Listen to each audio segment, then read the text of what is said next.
Hi there and welcome to the latest edition of the Gersnet Weekly Podcast, the independent Rangers podcast, which is brought to you by fans for fans and where the content is absolutely free. I'm your host tonight, I'm Colin Armstrong. As I keep on telling you every week, guys, it's not just the pod that we have here at Gersnet. If you get yourself onto the website, you'll find that the forums is there. Articles, social media is on there as well. History Archive, get yourself on that. As always, I'd ask you to promote the pod as well. You know, put the word out there on social media, let people know that we're here. I think we're over 6,000 subscribers at the moment. So if you haven't subscribed to the YouTube channel, please do. Before I bring in my guests, I'll need to mention our partners at Forest Precision Engineering, who are a subcontract Glasgow-based engineering company. They've been a big commercial supporter of Rangers Football Club for many years. We're delighted they're back in the pod, and you can find more about them at www.forestprecisioneng.com. You can also visit the Forest Precision Executive Lounge, which is a stunning hospitality area within the main stand. For information on how to book this unique and intimate space, email the club at hospitality@rangers.co.uk. Now to bring in my guests, I've got Ross Bennett and Brian Archer tonight. Ross, I'll come to you first. How are you? I'm looking on the camera here. It looks, compared to you guys, I'm sitting in this really dark, gloomy room, and it matches perfectly. So, no. Crap result, crap mood, crap season, crap. That is a bit shit. And I had a feeling on Friday, I logged on to work and I heard someone in my work make the comment that Fraser was better than Cheers, and I said to myself then, it's going to be a shite weekend. If I'm hearing shite opinions like that, then I know it's going to be a shite weekend. And it was. So yeah, pretty shite at my boys' football on Friday. I went to the Pollock game yesterday. It was a bit of a non-event. And then obviously that today, which unfortunately we have to discuss. Brian, what about you? How's your weekend? Your room seems a bit more brighter. Is that reflecting in your mood, or are you the same as the rest is? No, Ross is summed it up perfectly, and I'm just trying to cheer myself up a bit by brightening the room up, but dark and gloomy sums it up about how I'm feeling right now. Aye, it's kind of deja vu, isn't it? It feels like we've seen this horror show before. Yeah, that's indeed. Okay, right, might as well get on with it. Don't want to, but I suppose that's what we're here for. Let's get in about the bones and give them a good kicking, because they deserve one. Ross, I mean, the performance, I don't even know where to begin, really. It's, like at Celtic Park a couple of weeks ago, yet again, masters of our own downfall. We had enough chances there today to win the game. I was having a wee look at the stats. 75% of possession, 20 chances compared to Aberdeen's 11, although they still managed more shots on target, which is maybe telling and something that we'll discuss. It's the first defeat at Pittodrie since 2018, I believe.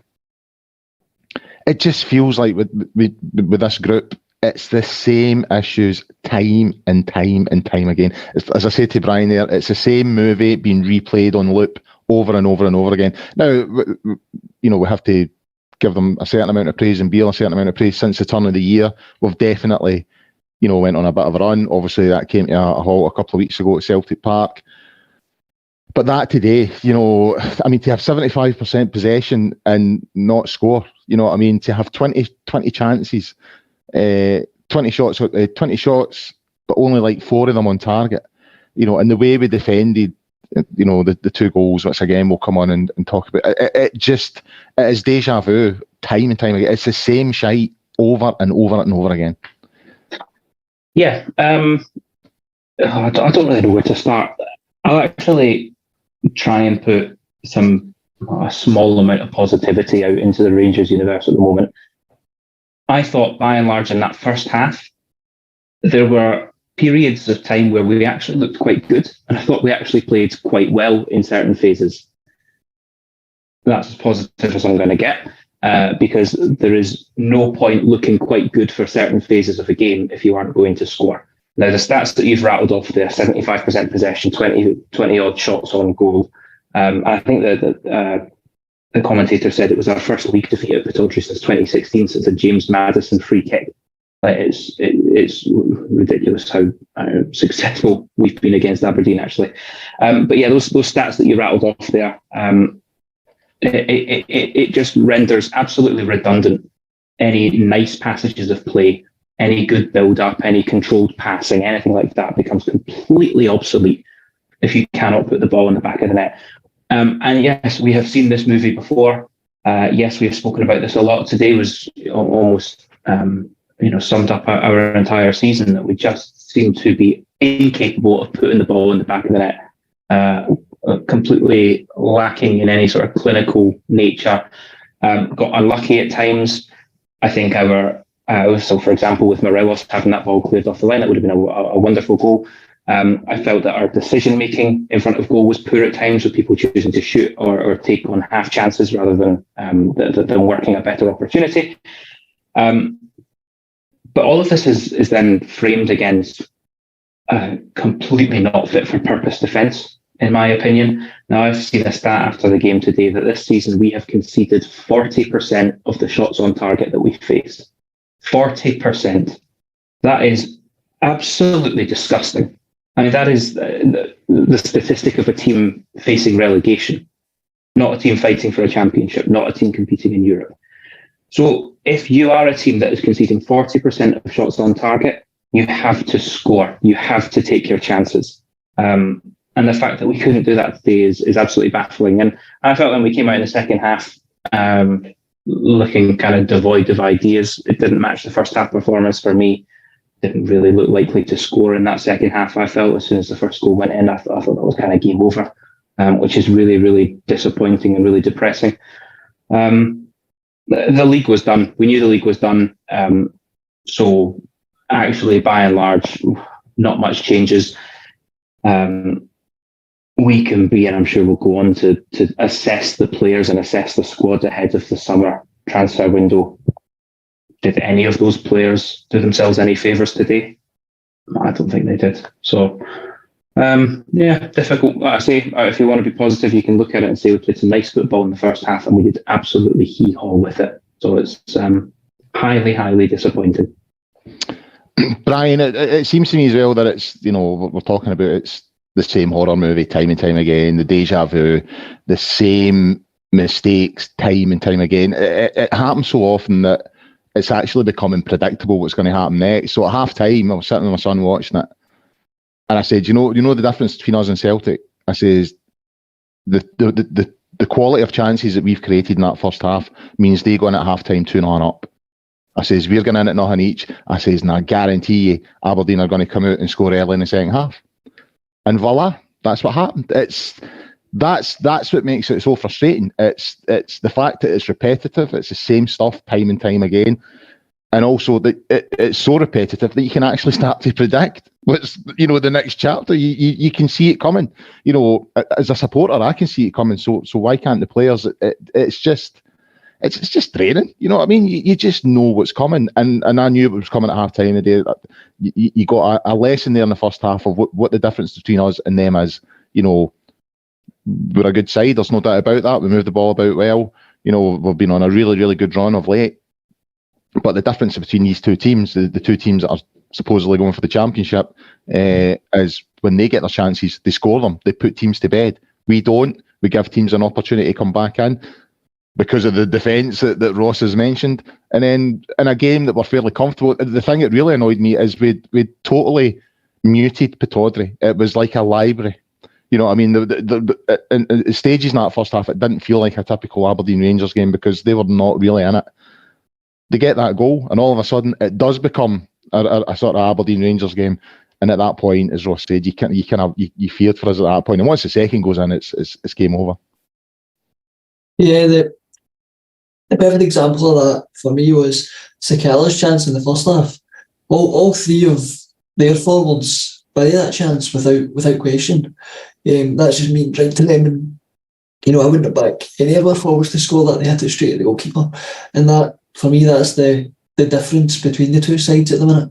Between us and them in first, is they've got forwards that finish those type of chances, and we don't. And that's the major thing that needs addressed in the summer for me, is the forward play and the lack of goals in the team. For us not to score a single goal today with the amount of chances that we created, the amount of possession we had, for me is pretty ridiculous. You can't have that amount of the ball and not score at least one goal.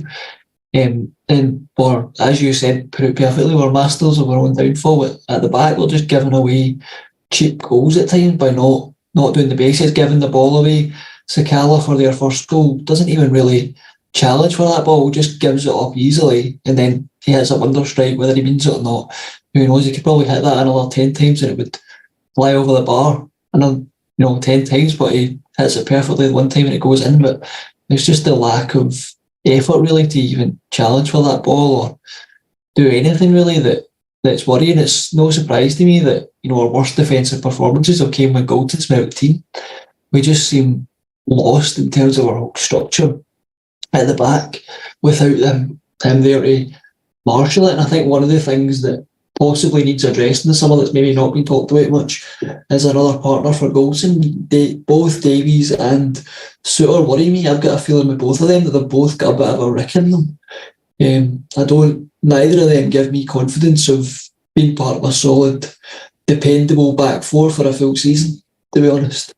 So that's possibly an area I'd be looking to address in the summer. And we've seen Goldson's picking up more and more injuries now.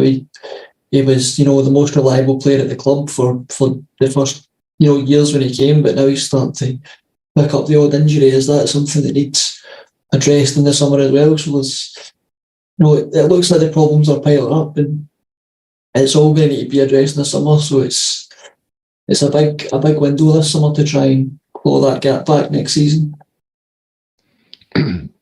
Ross, it's something we've spoke about many times on the pod before, and it's the character of the team. So like I was out for a couple of pints with my mate last night, and obviously Celtic had drawn one each. So my mate sort of half joking was like, "Oh, comeback's on, we win tomorrow, blah blah blah." And I was like, "Oh, obviously the league's done. They only need 5 points. I'm not going to get 5 points from this stage." But it seems very typical of Rangers these days, and this group in particular, that when we are handed an opportunity to close the gap, we don't take it. I mean, we were talking before we came on air, and we come up with 2 or 3 examples just off the top of our heads of times when Celtic have played first, dropped points. Okay, on this occasion, it's not going to make much of a difference, but it has in the past. And we're handed that opportunity to either close the gap on them or at various points early in the season, last season, to extend our lead on them, and we don't take it. We don't take it time and time again. It seems when they're handed a challenge, they just buckle. They can't find the sort of steel required, whether they lack the mental sort of toughness, whatever it is. They just time and time again, when they're presented a chance to close the gap or extend a lead, they can't take it. Yes, I agree with the point. I agree that we have passed up opportunities earlier this season, last season, to close ground or to extend the lead, as it was last year. I remember flying up for a game against Motherwell where we were 2-0 up, and I believe that Celtic, as we were saying just before we came on air, Celtic had lost to Livingston. We were 2-0 up against Motherwell at Ibrox and threw it away to a 2-each draw last season. However, just to play devil's advocate slightly, and given the sort of bit of a rant I went on about the team 5 minutes ago, this is now a bit of a reversal of that. I wouldn't want to question their character too much when we have, I think I'm right in saying we've seen this team go behind 13 times this season, and we've come back to win in 6 of those games. So we are able to turn things around in game. Can I offer a conjecture on this? Sure. That character's been revealed when the league was all but done. Yeah, I think that's exactly right. But actually, I am, rather than being worried about the character, I'm more concerned that we've gone behind 13 times or conceded the first goal 13 times. Completely unacceptable for a team in this position. I think, unfortunately, we are currently stocked full of not Rangers calibre characters. Players who do not have the right character to play for this football club. Players who hide, players who don't really care at this point. And I think rather than it being a question of not having the mental fortitude to stand up to the challenge, I think it's players that simply aren't trying hard enough. players that aren't necessarily that bothered. That's the sense I've got now. And I find that really, really sad. I think it's a shocking indictment of the recruitment that's gone on. I don't think anyone is too disappointed to see the director of football leave in the last couple of weeks. And I think it's something that really has to be sorted in the summer. Now, I think that Beale, if we believe that the Raskin and the Campbell signings were his, then there's possibly reasons for optimism, because I think we probably have seen a bit of steel and a bit of dig and a bit of fight from those two players on occasion in the last couple of months. But yeah, if we want to call it character, we want to call it mental toughness, whatever we want to call it, we are lacking something in the fibre of those players, and that is something that really needs to be addressed this summer. It's funny you talk about the bad recruitment. When we're 2-0 down and you're thinking, right, who are we going to bring on? See, when I see Matondo, I felt like packing up and going home at that point. But that's another thing altogether. Brian, like the chances that we missed in the first half. Now, Morelos was unlucky with the first one. I think it was clever defending with the boys. Obviously, sensed the danger. And when everybody's went to the ball, he's backed off and stood in the line and managed to clear the effort. The Sakala one, that's a bad one. I saw them talking on Sky saying, it was good goalkeeping and all the rest of it. I think the keeper goes down slightly early, and I think either Sakala goes round him or just lifts it and he scores. Raskin, I think that's a good opportunity as well. All right, his first touch, the way the ball came to him, it was sort of caught between his feet a wee bit, but I thought he hit it just a wee bit too late, allowing that boy to get in. And even at that, I don't think it's gone in. And Bonner's one that hit the post, I think he's got to hit that across the face of the goal. I don't think he should be going for goal. And as I said earlier on, those 4 opportunities I'm talking about there, there's 2 sort of clear-cut ones. As I said, if Celtic get those, I think they're scoring at least one of them, and it just comes down to the sort of feeling that the players that we have in that final third just aren't good enough. I mean, Sakala, for example, focus on him at the moment. He has good moments. He can be a nuisance. He's pacey, he's direct, he runs at defenders, and we all know defenders don't like that. Direct players. But there is undoubtedly a sort of clumsiness about him. I agree with some of the comments on Sky today that when he's got time to think about things, he's more an instinctive player. When he doesn't have to think about things, he can score. That today he's got to think about it, and he's just not got it. And I think we've seen enough from Sakala to say that he's not good enough. You know what I mean? And when you look at some of the others in that final third, they're not good enough. They're not good enough to play for Rangers. They're not clinical enough. When they're presented with chances, they don't take them. Morelos today, he only had that one chance that I can recall. It's for a striker. Morelos isn't a player I think, a sort of player that would get the ball outside the box and create a goal from nothing. Take on a couple of players and score. He's relying on players to set him up with a shot at goal because his physical condition. He's not mobile. He's not fit. That's to me, that's the problem. Obviously, there's Roof, who I think's the best striker at the club, but it's time for him to go as well, because we simply can't get him on the park and get him fit. Seeing these chances going to beg, and you're just like, that's a major problem at Rangers at the moment. We do not have players who are clinical enough that when they get these chances, they bury them, and that gives you the chance to, if you take 2 out of those 4 or 5 chances, you're going to half time with every chance that the game's already done.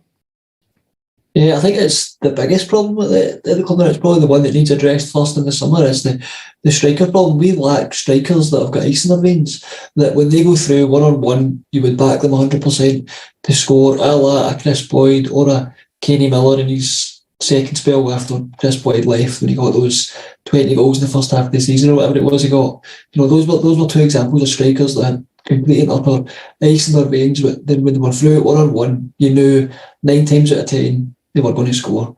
We don't have that now. In any of our forwards, I wouldn't have necessarily backed any of them to score that Sakala chance, to be honest. So it's probably the biggest problem we've got in terms of needing fixed in the summer. We need a couple of strikers in, I would say, at least, especially if Morelos goes and all signs look like he is going to go. Personally, I think it's time for him to leave. We paid £1 million for him. I think we've probably had £1 million worth out of him in terms of what he's given us, particularly for those first 2 or 3 years. It's a shame we sort of passed up the opportunity to make a profit on him, but I guess that's just one of those things that we kind of look back on and regret. But yeah, I think it's time for some freshness in the whole team, but particularly up front.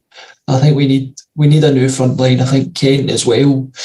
I think his kind of time's been and gone in terms of he doesn't really look as hungry anymore or as dynamic when he's on the pitch. Sakala for me is a decent squad option. I wouldn't mind him as a squad option, but as a first pick, I don't think he's got the quality. You know, he's a nuisance and he's got pace, but he's also just as liable to trip over the ball. So for me, we need somebody that if he's going to play out wide, you know that more often than not, when he gets the ball, he's capable of beating his man. Sakala might be capable of it, but 9 times out of 10, he just runs straight at his opponent, or as he did today when he was one-on-one, there was a moment when he tried to play in Barisic and the pass was never on and it ended up just going out of play. That frustrated me no end. So I think there's major surgery needed to that front line, first and foremost this summer. On the issue of Kent, Ross, now I don't want to be too sort of hard on Ryan Kent because he wasn't part of that defeat today, but I found myself involved in a sort of discussion with someone on Twitter today. It felt like he was having an argument and I was just having a discussion because he was quite full on, but he was making a comparison. He was having a go at people who were making a comparison between Kent and Sakala. Now I know the point he was trying to make. I don't think the two are at the same level in terms of their natural ability. I think Kent is obviously the more natural player. He's got the most natural ability out of the two. However, when you look at the numbers, Sakala gives us more. You know what I mean? Sakala's given us more goals. I think he's only got 1 less assist than Kent. I was also looking at players that are above Ryan Kent in the scoring stakes. Scott Arfield, who plays every 4 months or something like that, has scored more goals than Ryan Kent, who pretty much plays every minute of every season. And so, you know, even although he wasn't playing the day, we're simply not getting it. It doesn't mean he's not part of the problem. We are simply not getting enough out of people like Kent, people like Morelos, obviously people like Roof because of his injuries, even Cholak. I mean, I know he started the season well, but I've got my doubts about Cholak as well, to be honest with you. I'm not convinced he's what we're looking for.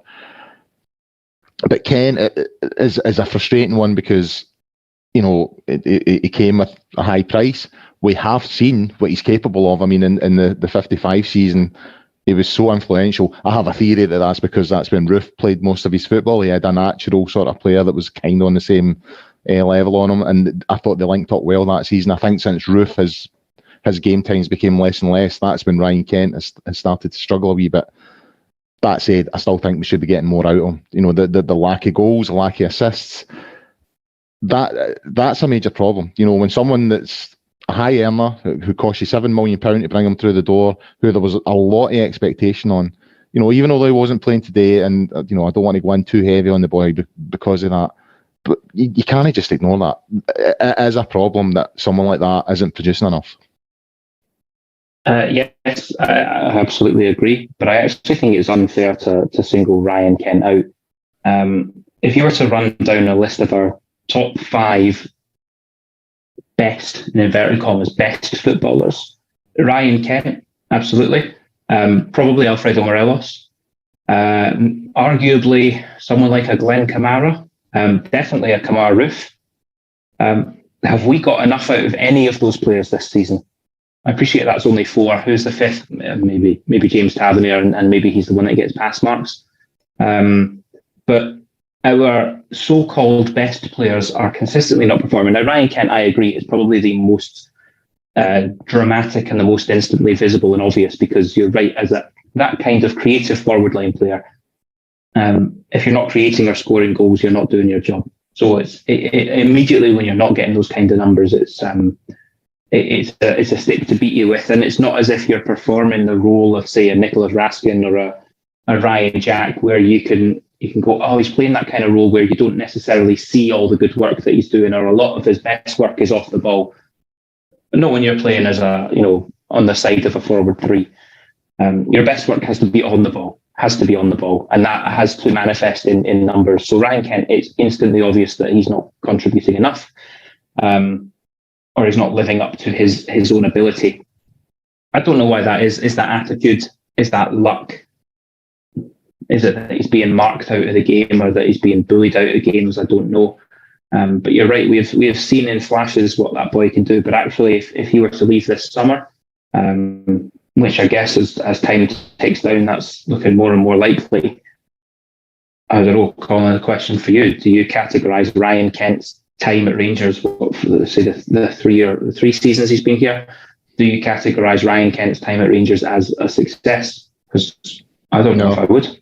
No, I wouldn't. And someone, when I was watching the Celtic game a couple of weeks back, someone made a really good point that I hadn't considered about Ryan Kent was, he is of a certain standard that will attract either sort of lower level sort of Premiership club. I think Leeds have been mentioned, Leeds United, or a top end, maybe Championship club. Now, they can all offer him serious money in terms of his salary. And the question that came to me was, would you match that based on what he's given us over the last 3 or 4 years? Would you give him that level of remuneration? Because it's not as much to them down the road because of the income that they can generate. For example, if Leeds United want to pay him 40 grand a year, say, right, I'm just picking a sort of random number, but I don't think I'll be a million miles away from the sort of figures that we're talking about.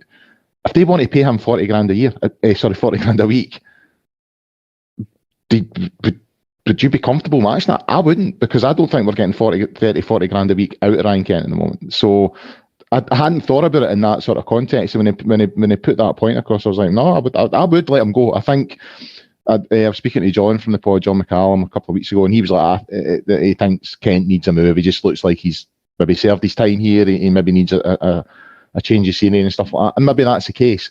But from a Rangers perspective, if I'm sitting making the decision here, 30, 35, 40 grand a week, whatever it is that he'll be looking for, I don't know if I'd be prepared to pay that for Ryan Kent based on what we've got back. I'm not writing off his entire Rangers career, absolutely not. There have been some excellent moments from the boy, as I said, especially in the 55 season. Some great moments in Europe as well. One blindingly obvious bad one in a certain final last year, but we'll not go into that. But am I prepared to match the sort of salary that he can get elsewhere? I don't think I would be, no.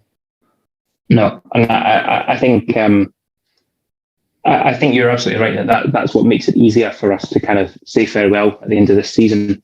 And you can. I remember having a debate with someone last season when it looked like Goldson was for the off.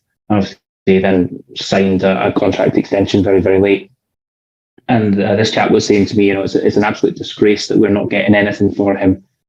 But you have to look at it the other way and think about how much money we're freeing up in that wage budget. Because right now, I don't know. Of course, none of us know what Ryan Kent earns, but you can't imagine it's going to be anything less than 20 odd grand a week. It'll be one of the highest earners. Exactly. There's no doubt about that. Exactly. So getting that off the wage bill and having those funds available to distribute elsewhere is key. Now, obviously, we're approaching this without a director of football. Some people happy about that, some people not so happy about that. It all comes back to the question of recruitment this summer and what can we do with those funds. By the way, it's not just Ryan. Like I say, it's not just Ryan Kent that we have that debate about. It's Alfredo Morelos, it's Glenn Kamara, it's a number of players. So we shall see. You've just basically led me into the next sort of item on the agenda, which is Morelos, Brian. I mean, again, I mentioned earlier on, I don't think he's the sort of player that can create a goal out of nothing. I think he basically, I thought, I actually said to my son in the early stages there, I thought he was playing quite well. But as always, it's deep. It's linking up the play. It's not really in an area where he's threatening teams and hurting teams. Links the play up well, all that kind of stuff, holds defenders off. But I actually think the Aberdeen's first goal comes from the fact that Alfredo Morelos is playing up front today. So we all know he's not fit, he's not mobile, he's I think it's a bit of a mild disgrace. I think he gets an easy ride on his physical condition, if I'm being honest. However, the first goal, I mean, I'm not convinced Tav makes the best decision in terms of passing it to Morelos in the way that he did, because I just don't think Morelos wants it to feet. He's not going to run for it, you know what I mean? And Scale sees it and he's on it in a flash. That's it. So he's on it in a flash. I don't think he meant it. I think it's a cross. He says he looked up to see McGregor off his line. He doesn't. He looks across to see who's in the box and he mishits it and it goes in. And that's fine. That's part of the game, you know. You win some, you lose some in that respect in terms of the luck. But it comes for, I don't think Tav made the best decision trying to give him that ball. But also Morelos, you know, he's not prepared to run and then he just sort of gives up the chase, he falls and then that's it. But it showed you a clip later on Sky from behind the goal when Tav was about to make the pass and you saw the full picture, right? And Aberdeen were pressing really high and there's only two defenders, right? There are two defenders on the halfway line and the whole the Aberdeen half to run into. And the thought went through my mind, if Tav had a striker with pace, he wouldn't need to find them, you know, feet and all the rest of it. He could just have hit that into space and say, go for a run. And maybe if he did have a striker with a bit of pace, Scales isn't as close. He's worried about the space in behind, so he backs off. But he doesn't. And he knows the minute he sees that pass, he knows Morelos isn't mobile, not quick enough. So he goes for it, gets it, and scores. And I just don't think that's good enough from a Rangers striker. You know what I mean? I don't think he hurts defences enough. I don't think he's mobile enough. I didn't see it until they obviously showed that clip. But the minute I saw it, I thought, look at that space. If he had a striker with pace, you would be saying to Tavernier, just lump it in there and I'll take the boy for a run and we'll see how it goes.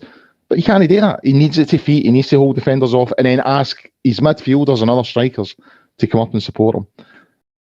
And it's probably just a long-winded way of saying, I think his time's done. I think we need a new striker, a new approach, someone that's going to give us more than just, you know, being a bit robust and physical and all the rest of it. Someone that's going to turn defenders, make them worry about the space in behind. I don't think Alfredo Morelos does that. I mean, the peak years is sort of 18, 19 when he was running riot in the Europa League. Those days are long gone and they're no coming back. It doesn't look like he has the appetite to get back to that sort of level of fitness and performance level. So, in my opinion, as much as we all love the guy, it's time for him to go. Yeah, no, I totally agree. I think, to be honest, Morelos' peak years, certainly at Rangers, but possibly in his career, are behind him now. I think Morelos' peak was when he arrived. We've seen that he was a menace to defences. He was bullying back four single-handedly. He doesn't do that anymore. He's not the same player. He's almost not got the same attributes, which is weird to say. The regression is so stark that it's unbelievable. He's almost like a different player. You know, you're talking about Tav hitting it in behind. I remember in the 55 season against Celtic, I'm sure it was at Parkhead, when Tav did hit the ball in behind. And I'm sure it was Ayer that got sent off because he fouled Morelos when he chased it in behind. That was the exact ball that Tav could have played today if Morelos had that same kind of desire and will to run in behind and pace and condition. He just doesn't have that anymore.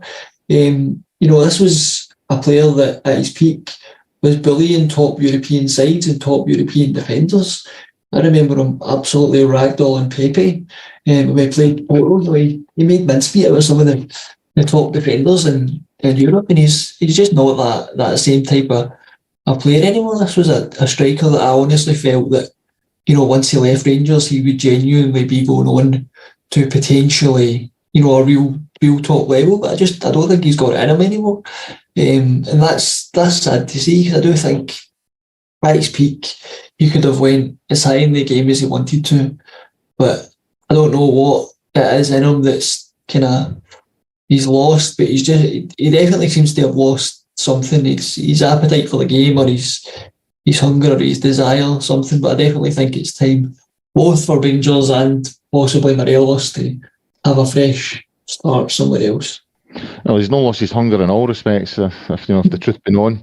But we'll not get into that. But I mean, I agree. I remember the night against the night. I always remember it was the night against Feyenoord over in Rotterdam. And when he got the second goal, you know, again, I was turning to my son, going, "Oh, this guy's different gravy. You know, we've got a proper striker here. We'll make a profit on him. We'll get a couple of years out of him, make a profit. And as you say, I do wonder if it's maybe linked to his background. You know, I believe like he came from a fairly poorish background. You know, he's earning really good money at Ibrox, you know, compared to, you know, the rest of us. You know, he's financially secure. Maybe he's just thought, well, this is me. I'm fine. I've made my money, and that's it. Because you're right, something's went, and I agree with you. I think if he had the real sort of desire to push it and see where he would have went. I mean, I'm not saying he would have got a Real Madrid or a Barcelona or something like that, but I certainly think he would have got one of those leagues. You know, he'd have got a Premiership club, a Spanish club. You know, he would have went to one of the tougher leagues, and I think Porto were interested in him at one point. You know, but I just wonder if, you know, being a big fish in a wee pond kind of suited him, and he didn't want to really push it elsewhere. And it's a shame. And you see the result. You know, he's stagnated. He looks, you know, a shell of the player that he used to be. And I do, as much as, you know, I love what the guy's done for us. I do. I think it's time for a fresh sort of start for both club and player. Ross, I mean, the second goal, again, comes from us. You know, obviously we're talking about the first goal there. You know, Tav to Morelos, we lose possession. There's a transition, as they call it in the game, and Aberdeen get the goal. The second one's kind of similar. You know, Sakala has the ball. Okay, Beale's arguing it was a foul. I'm not convinced, to be honest with you. There's a tug, but there's not enough. And there's certainly not enough to put Sakala off enough that he gives the ball away in the manner that he does. Okay, in defence of Sakala, there's still a little bit between him giving possession away and conceding the goal. But it comes from these moments, you know, it comes from, you know, being wasteful with the ball. And then when it ends up in our final third, yet again, you know, from one flank to the other, Borna at the back post again kind of thing, just not marking properly. And the thing that really struck me the minute, you know, the ball went past McGregor's face just sort of said it all, as if, you know, I've been here so many fucking times with these players just not defending properly, and at that point the game's gone. You know, there's no way back after that. Yeah, I mean, look, I think some credit has to go to Aberdeen that it's actually a nice goal. Like, so it is a good ball in. Yes, Calla giving the ball away could and should have done better. Borna, I don't know. I felt that Borna kind of got caught in two minds as to whether he should step up and try and play the boy offside.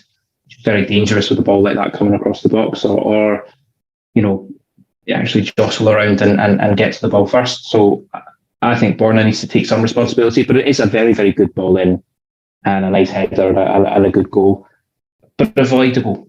And that's probably been the characteristic of the season. It's actually laughable how many avoidable goals we've conceded.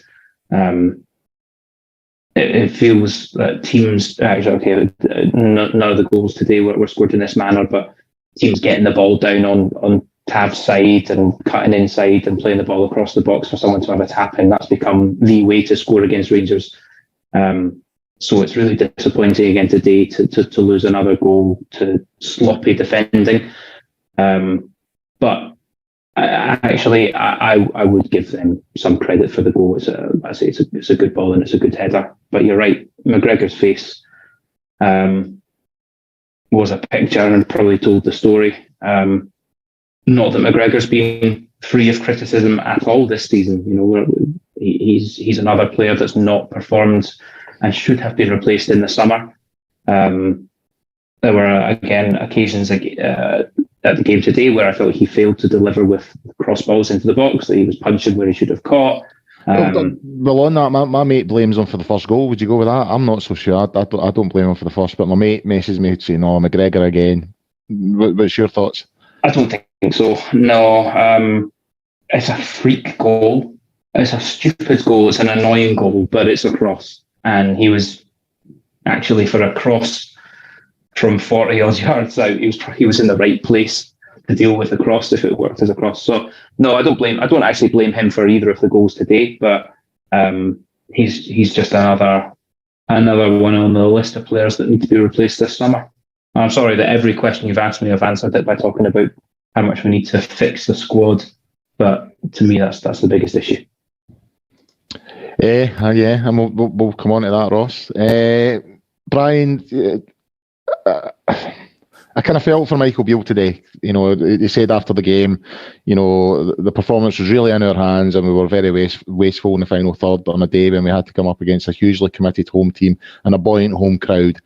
I would add that we made that crowd buoyant. You know, it was our mistakes that I thought we'd silence the crowd, which is what you're supposed to do in away games. You know, keep them quiet for the first sort of 10, 15 minutes and get the crowd muted. We'd done that, and then a stupid mistake lets them back into it. And then he says it stings. It's not a nice feeling at all. Blah blah. And then he also spoke about, you know, it felt like, you know, stuff that we've heard a million times before. You know, we'll focus on it in training. We'll put it right moving forward. You know, we'll do it next season.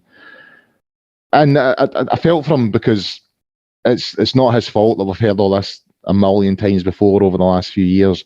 But it was a bit like, I've heard all this before. I've heard this so many times, you know, from players. You know, every time there's a bad result, it's, you know, yeah, the players are gutted. We're really disappointed. We didn't turn up. We'll put it right. And then they don't put it right. They just, you know, they fail, promise to fix, and then repeat. And it's just a constant sort of loop.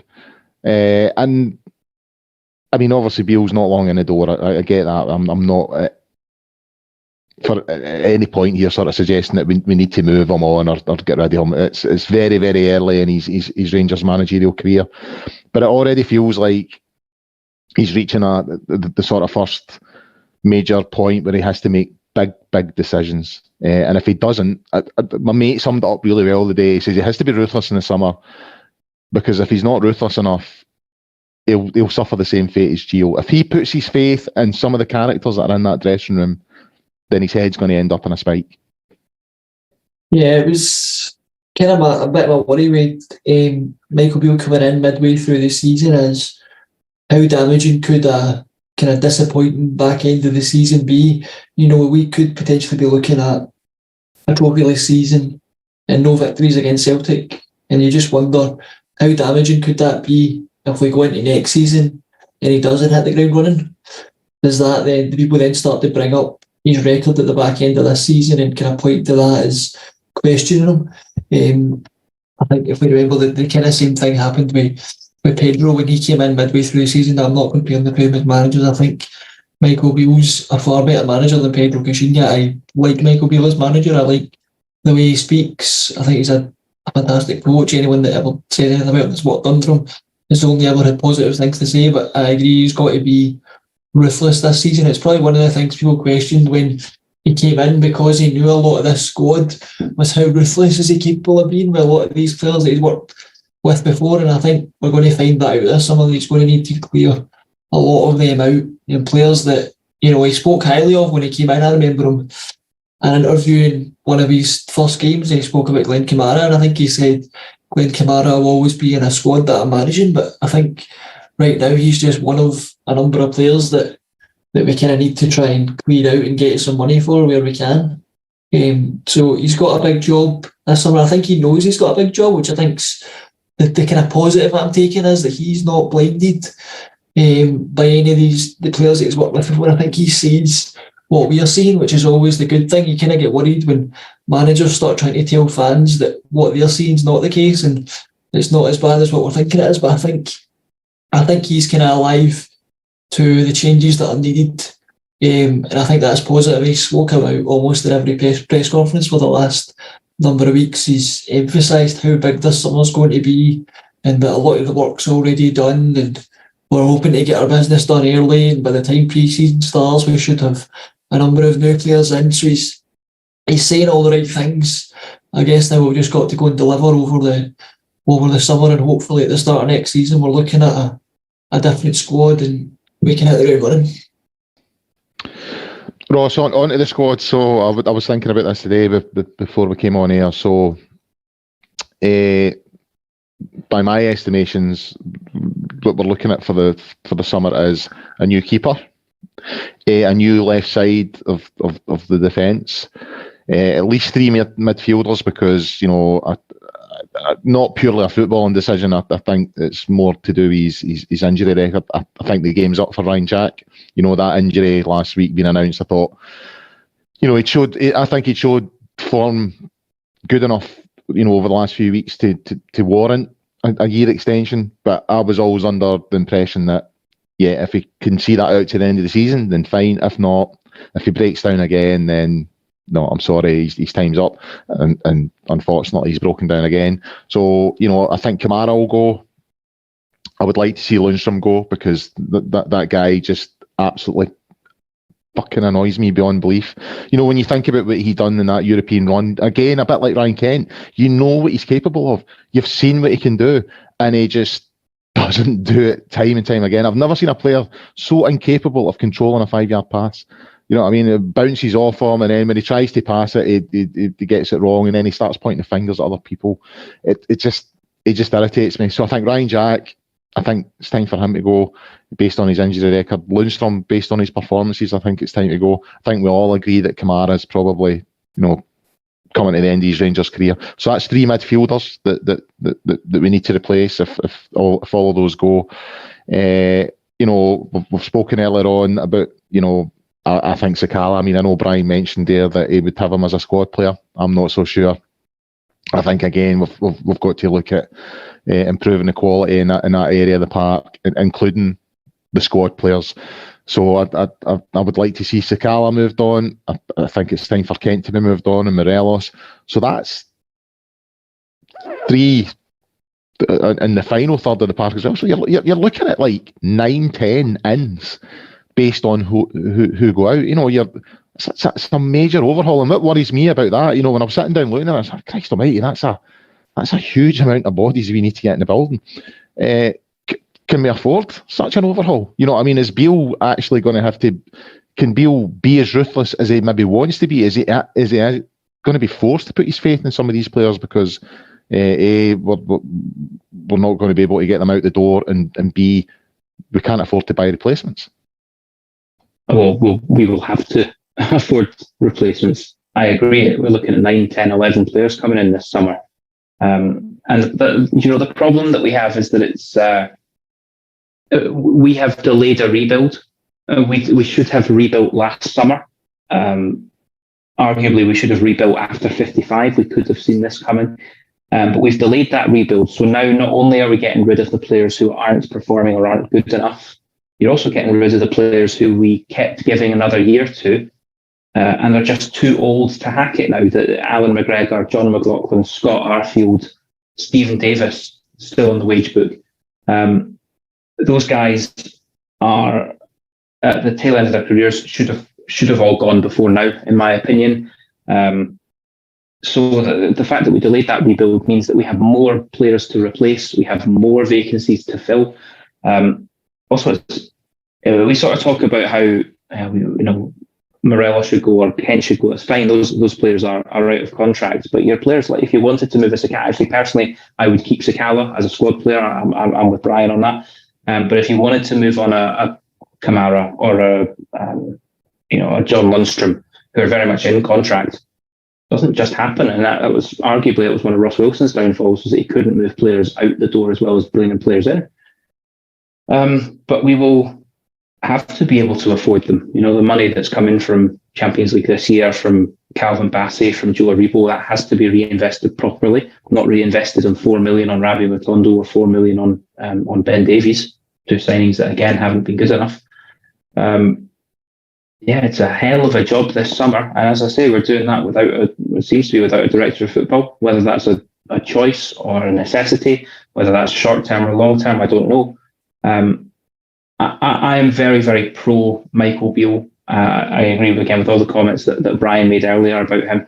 And I believe that he's experienced enough and been around football long enough to be able to identify players and know the kinds of players he wants to work with.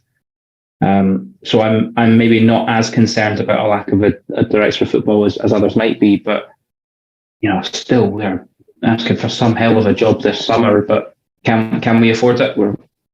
We are quite simply going to have to. We're going to have to, because none of us can afford another season like this. Absolutely none of us. Brian, how do you feel about the sort of the rebuild that's required in the summer, would you agree it's like we're looking at a major overhaul? And I think Ross is right. This comes down to, like, someone asked me recently, because I wasn't quite as as angry as other people at Ross Wilson. I'm not saying I thought he was doing a fantastic job. I wasn't just quite as angry that I was taking banners to the game with a big red cross through his face and all that kind of stuff. But I was speaking to someone after the game last week, and they were like, well, what do you think? And I was like, well, the way I look at it is, the amount of players that are still in that team, that were in the team when Ross Wilson arrived in, was it 2019? So you're basically like McGregor, Tav, Borna, Golton, Arfield's still there, Jack's still there, Ryan Kent, Morelos. Basically not far off 11 players. Basically like 80-90% your starting 11 is still there. I say, so to me, that's his biggest downfall, Ross Wilson. That's why I think a lot of people wanted him out, because the squad hasn't evolved enough over the last 3 or 4 years. And now we're paying for it. Now we're looking at that team saying we need maybe 9 or 10 ins. Is that what you would you agree? It's major surgery that's required in the summer? Yeah, absolutely. For me, we shouldn't be in a position where we're having to do a major squad overhaul all at once. The idea of this is that you can incrementally improve your squad every summer, and if that means one big sale every summer in order to bring 2 or 3 in to improve the squad, then that's what should happen. But we've left it late. We should have sold players when we won 55. That was the time. We should have cashed in on Morelos then. Arguably, we should have cashed in on Kamara and Kent when they were at their peak value. That was the time to try and get some money in for them and then reinvest that over the course of 2 or 3 windows and improve the squad, so we don't have to then do a massive overhaul in the one summer. The biggest worry for me about getting into this summer with no director of football isn't about the incomings. I trust Michael Beale to identify players and know the quality he needs to win the league up here. He's been around Scottish football long enough. He knows what it takes to win a league in Scotland. He's proven that. My biggest worry is, the players we were talking about shipping out, your John Lundstrom, your Glenn Kamara, your Borna Barisic, players like that, they're all still under contract. We need to find clubs that want to take these players and want to pay them what they want. My biggest worry is we might end up having to hang on to some of these players because we just can't find clubs that are willing to take them, and we don't want to start handing players money to, rip up contracts. I don't think we want to go down that road again. That's just kind of money down the drain, as it were. We need to find clubs to take these players if we want to sell them. And it's hard enough selling players when other clubs know that you want to sell them. They're not liable to give you the kind of money that you think they're worth if they know that these are players you actively don't want or actively want to sell. So I think that's just as big a job as getting players in. For me, is trying to generate some money, and this is where I think we might need to be smart with the players that we buy. Look at Malik Tillman. I think everyone agrees that he's a player that we should be trying to sign permanently. But if the cost of that is £5 million, how much does that eat into our transfer budget on one player? Could it be a case that we don't sign Tillman because that £5 million could get us potentially an extra 2 or 3 players in different positions instead of spending it all on one? I think these might need to be the decisions that we make in the summer, and not having a director of football to make these types of decisions does worry me a bit. On Tillman, where are you? Would you spend £5 million? I've seen some suggestions that, based on what the sort of reported deal is, Rangers have got sort of first dibs on him for £5 million. But if another club offers more, then that deal is, it's redundant. The team that comes in with the most money gets him. I've heard that Bayern have sort of been suggesting that they're looking for closer to £7 million for Tillman. Now, I don't know if that's true. Obviously, it's rumours and all that kind of stuff. But I've got to be honest with you, even I'm at the stage now thinking £5 million. I think maybe Ryan Kent's starting to play my mind here. I'm looking at Tillman thinking £5 million is a lot of money. Would I want to spend that on him? I've got absolutely no doubt that the boy's different gravy. But in every sort of game, like against Celtic and today Aberdeen, the fixtures that are a little more meatier, we can't get him into the game. He just disappears for me, and that's starting to. I was, 2-3 weeks ago, I was offered get him signed, get the deal done. I must admit, when I look at the overhaul that's required and the money that's been quoted for Tillman, I'm not so sure anymore.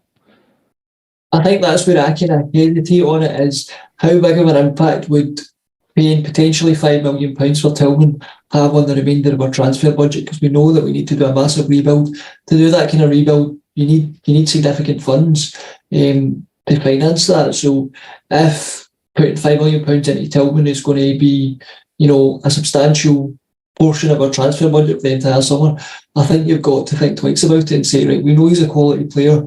In an ideal world, we would love to keep him, but we maybe need to be a bit smarter with the money that we do have and say, right, £5 million could get us 2 or 3 players, possibly players that we could develop and sell on for a profit again in different positions, or we could buy one player in Malik Tillman, and I think potentially we might need to be a bit smarter. But in terms of quality, I think there's no doubt that he's the quality of player that we need. Yes, the kind of slightly bigger games and the kind of tougher games in terms of having to go to Pittodrie and battle and pass them by, that might just be an age thing. I think it's easy to forget that. I think is he younger than Alex Lowry? Is that right? Did I hear that he's actually younger than Alex Lowry, or just about ages with Lowry? Lowry doesn't even get in our team, so he's still a very young player. So that, in terms of that, those games passing him by, it might just be an age thing, where with maturity he'll kind of go into those games and start to stamp his authority on it. But it might be a case that £5 million is just too much for us to put on one player when we need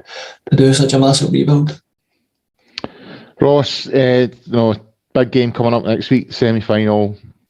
If we fail to win that, then everything we're looking for is over. We're finishing the season empty-handed, and we're basically handing Celtic another treble, because obviously, based on the opposition that they'll face in the final, it would be highly unlikely that they wouldn't win that. So we're looking at, fail to win next week, Celtic win a treble. Now, that's catastrophic. That's a catastrophic failure when you consider, how many points we won the league by 2 seasons ago when we won 55. Celtic have won 2 titles, two trophies last season. They could win 3 this season. No one predicted that when we won 55. We were so far ahead of them at that point. And I still think we blew it last season in the league, because when they were struggling earlier on, we could have really extended the lead on them and put them out of sight. I failed to do that, handed them a league. We handed them a league before Christmas this season. It does feel like, season ticket renewals have just come out. As a supporter, you're thinking, am I just going to hand over my cash here and get just more disappointment rammed down my throat? Even when we were on top, and we were so far on top, Celtic were nowhere that season. We allowed them back in. Rather than keeping our foot on their throats, we let them back in. And I just wonder if the board at that point looked at the points gap and thought, we were so far ahead, we don't need to make too many changes, and we're now paying the price for that. Yeah, possibly. Maybe there was some complacency. Maybe everyone laughed too much at what happened, that downfall of Celtic that season, with barriers being thrown and Neil Lennon being chased, and then that was funny though. Come on, it was very funny. Absolutely, yeah. It was absolutely brilliant. But maybe there was complacency, and then they bring in this unknown quantity Australian geezer from playing out or coaching out in Japan, and who was their second choice. Remember, Well, exactly, and that they put everything on how. I know, and that all contributes to this. Maybe there was a complacency. If that's the case, what the hell happened this summer gone, last year, between the 21-22 season and 22-23 season? We've lost the league. So there's been a sharp wake-up call. Why did we not rebuild last summer? I'll never understand that. That for me is the real crime. And I don't know whether that's the board, whether that's the manager that was in place at that time, who's obviously Van Bronckhorst, whether that was Ross Wilson, whether it was a combination of the three. I don't know. But look, if we are looking at a trophyless season again, because obviously the last 2 seasons we've won trophies, but before that we went pretty considerable length of time without winning anything. If we're looking at another trophyless season next year, there's going to be riots. There's going to be riots. So but I don't know what's caused that. I don't know why we didn't strengthen after 55. I certainly don't know why we didn't strengthen last year. But just to go over what we've already said, it's left us with a monumental task this summer, and we're doing it without a director of football. We're doing it with a relatively new and inexperienced manager. We're doing it at a time when we've been embarrassed in the Champions League. So will players from England look at that and go, I want to go and play for them in the Champions League and get pumped 7-1 at home by Liverpool? Probably not. It feels a little bit bleak, doesn't it? Next week, Brian, how are you feeling? I mean, I've got to say I'm not hopeful. I just don't trust this squad. I just think there's too many characters in there that are just going to let us down. You know, I think we saw that at Celtic Park a couple of weeks ago when we were well in the game. We just always find a way to make, you know, an error that costs us. I mean, we can all look at Kevin Clancy a couple of weeks ago, and I don't think we should ignore that. You know, it had an impact in the game. But my sort of take on it was, you know, Kevin Clancy cost us a draw. The two mistakes that we had cost us the chance of a win because we were well in the game. And that's why I don't fancy us next week. I just think there's characters in there that are going to let us down. You know what I mean? I just don't trust a lot of people in that team. And I just think they're flying. You know, they're confident. They know if they win next week, it's a treble. So I'm not confident. How are you? Yeah, I'm very much the same. It's difficult to see how we go from what we just watched to where we need to get to win next weekend. This feels a bit like the reverse of, I don't know if you remember the Old Firm fixture in the 55 season. I think it was in the Scottish Cup when we beat them 4-1 at Ibrox. Stephen Davis scored the overhead kick. That's the most confident I've ever been getting an Old Firm game. I think we all knew that we were going there and we would turn them over. We were flying, they were nowhere. And I'm kind of imagining this is how they're feeling going into this one next weekend, to be honest.